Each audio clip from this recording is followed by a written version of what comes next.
Hello বন্ধুরা, দেখো আমি আজকে কালো তিল এগুলো রান্না করব। দেখো আমি কুলোর মধ্যে নিয়েছি, এগুলো এখন খোসা ছাড়াবো। দেখো এই যে এইভাবে এগুলো ঘষে নিতে হবে, পরিষ্কার করে নিতে হবে। এই দেখো, এই দেখো, দেখো আমি পরিষ্কার করে নিয়েছি। দেখো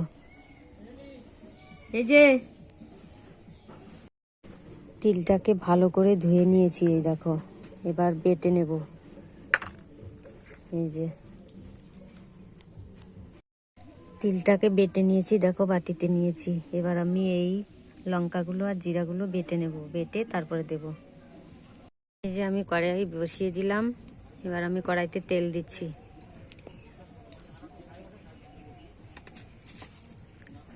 এবার আমি একটা শুকনো লঙ্কা দিলাম,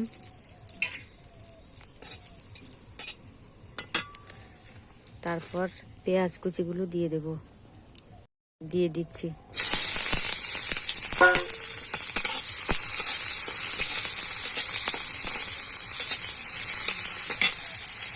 দেখো এবার আমি তিলগুলো দিয়ে দেব।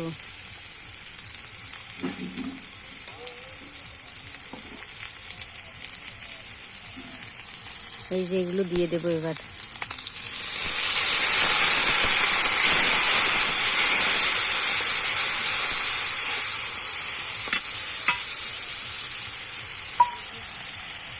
পরিমাণ মতো লবণ দিয়ে দিচ্ছি।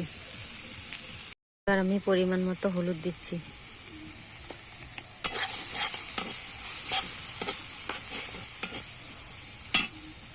মশলাগুলো দিয়ে দিচ্ছি।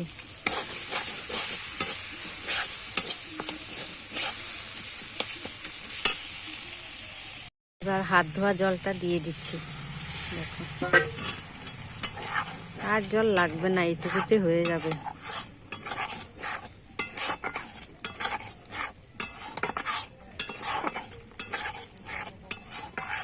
আজকে কাঁচা লঙ্কা নাই, কাঁচা লঙ্কা দিলে ভালো হতো কিন্তু নাই আজকে।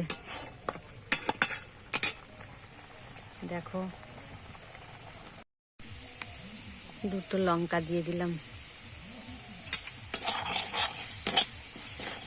এই যে আমার তরকারিটা হয়ে গেছে। এবার দেখো, তোমরা চাইলে এইভাবে রান্না করতে পারো। এই যে দেখো, দেখো কড়াইতে কি সুন্দর তেল তেল হয়ে গেছে। দেখো তরকারিটা হয়ে গেছে। এবার আমি নামিয়ে ফেলবো। সকালবেলার খাবার তিলের তরকারি আর ডিম সিদ্ধ। দেখো